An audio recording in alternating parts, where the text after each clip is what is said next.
Hello, I'm Dr. Christopher Jacobs, the inventor of Genteel, and I'd like to show you how to use it.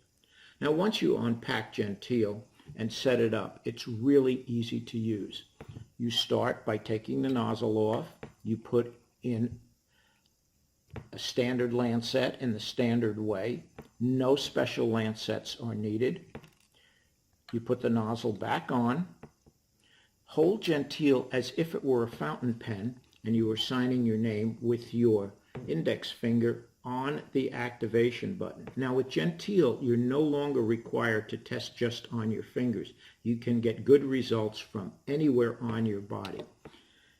Put Genteel against your body, push the activation button, and when you see that there's enough blood coming up through the nozzle, you lift your finger up off the activation button and test in the normal way. Really, that's all there is to it. It's that easy.